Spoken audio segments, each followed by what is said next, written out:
This conference will now be recorded.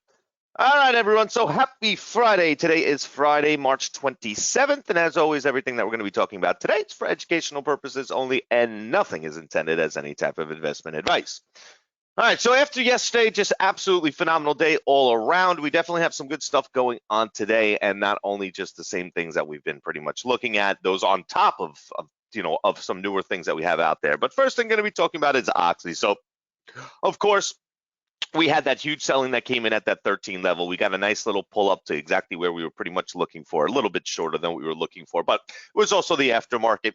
And then we can see that we made that move all the way back down to 12. Now we are getting nice new selling coming into the 12 level. Something I really liked is that 1250 and then following it up on those shorter term prints, 1241, 1230. Now, we never really pulled up from 1250 the way we would have liked to, and we can see here that we are getting new selling coming in at 12, but we're starting to see a little bit of, some riders coming in.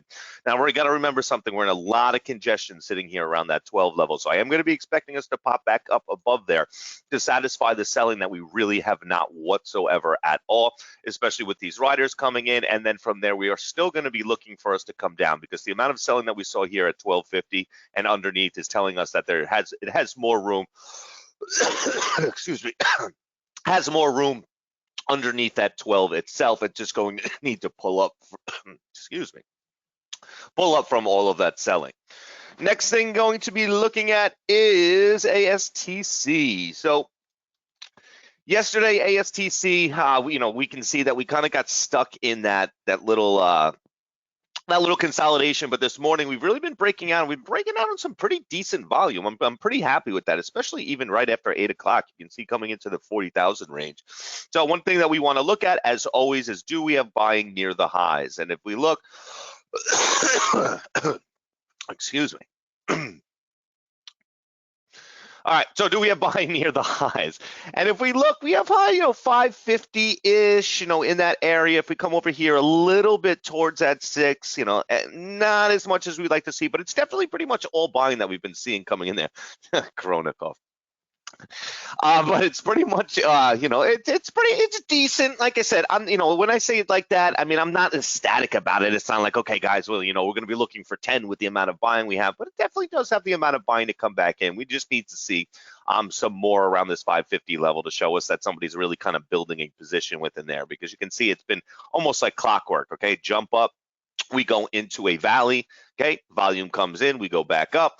Then we get into a valley, then volume comes in, it goes back up. So just pay attention to that pattern that we've seen coming in through the entire pre-market, and kind of carry that over into the open of the market. Now, as we get into the open of the market, is it going to follow that exactly? Probably not, to the T, but we should certainly see some type of trading that really kind of starts with that. And like I said, most of what we've been seeing is buying coming in. So I definitely do like seeing that as well. Next thing going to be looking at is CCL. Excuse me, CCL. Wrong stock. Okay, we're going to start with TLRY.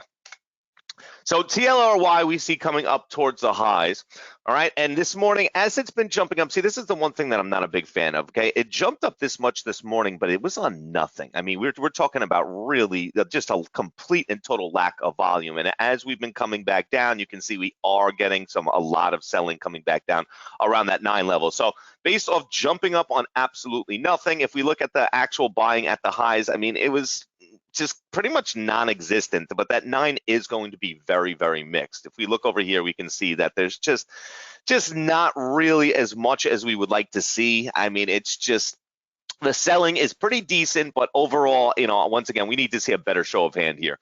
Okay, we do have, like I said, we do have that selling. We had buying on the way up and then selling coming on the way back down. So I'm going to have to say that they made their money, but at the same time, there just wasn't enough volume there. So the puzzle itself isn't really the greatest, okay, based off of the fact that it's just a little bit too mixed right now. We need to see something better. But overall, that 9 level is showing us that we're coming back down, and I'm holding a very high variable over here, the fact that this thing jumped up on absolutely nothing. So I am going to be looking overall for us to come back down, especially the fact of having 10 being towards the upside. excuse me, having 10 being up there and knowing that it's just going to be something that's very hard for it to be able to break. And I really like this position we just saw in here, this 880. So that really kind of confirms exactly what we were talking about. And the biggest variable we have is jumping up on absolutely nothing. Now, the next one is BA. Now, usually I would not put something like this on our regular list, and I had to, because if you look at the show of hand that came into this thing at 175, then 174.50, and then 174, that is a huge, huge position for something like this early in the morning. So overall, I mean, it's already tanking, unfortunately. So we're going to have to look for a new show of hand coming back down. But this would have been just such an absolute, beautiful trade. And like I said, this isn't just a $5 trade. This thing's been moving 20 bucks. So when we see something this big at 170, we should end up seeing a lot more sell prints coming into there, because this thing still has a lot of room down. So we just want to make sure that we're paying attention to that.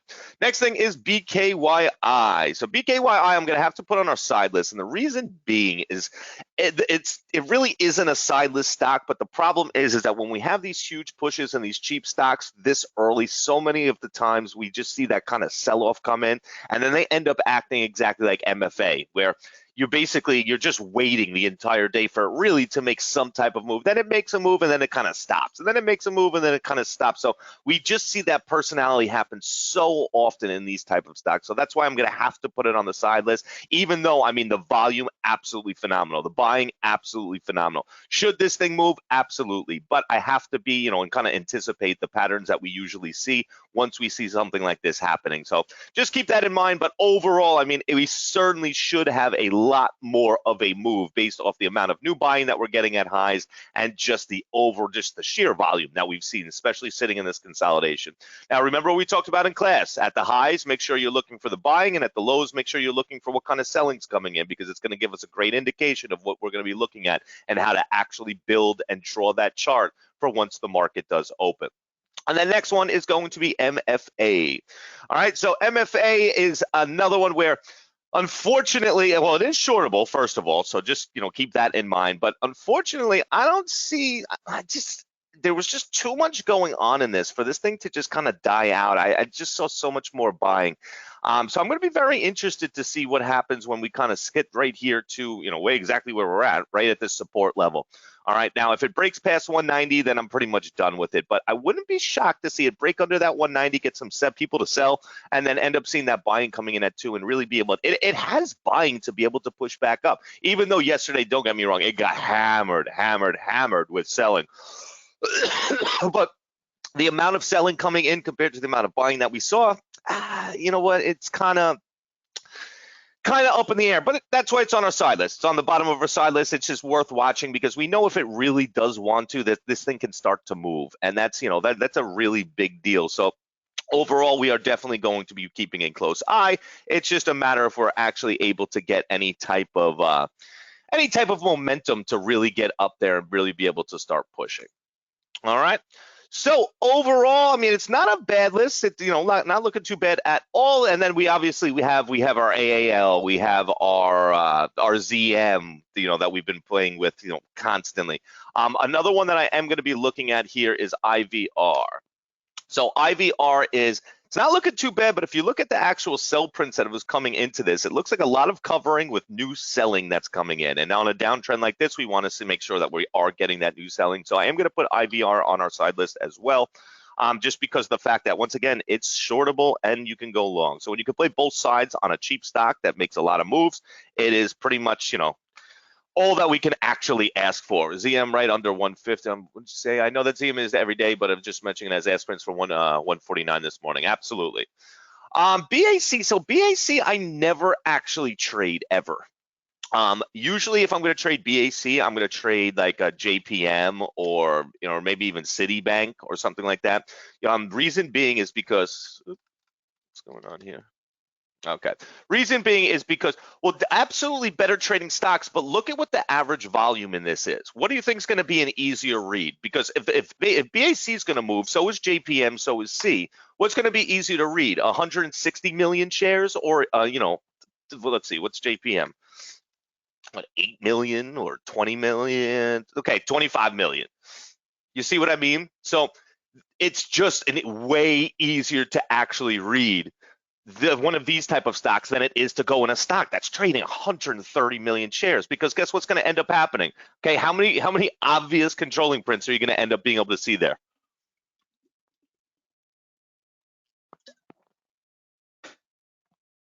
49. It's the levels are just going to always be mixed. Okay, so it's going to be a lot. There's a lot to have to do with that when you can just easily take one of these banks, and I promise you they're going to move. First of all, JPM is going to move more, and it's just going to be that much easier to actually read. Believe it or not, MFA is not an easy trade because of the same reasons. Absolutely. Remember, the more prints that are going to be out there, the more people that are trading, the harder it's going to be able to read, because you have so many different game plans that are trying to mesh together within that puzzle. So anytime, especially, don't get me wrong, if it's one of those hot stocks, that's like a cheap pharmaceutical and you have no choice, well, guess what? Learn how to read it. But in a case like this, when you have banks out there that are just so much easier to read, utilize that before you go into something like BAC. All right, guys, anything else out there that I missed?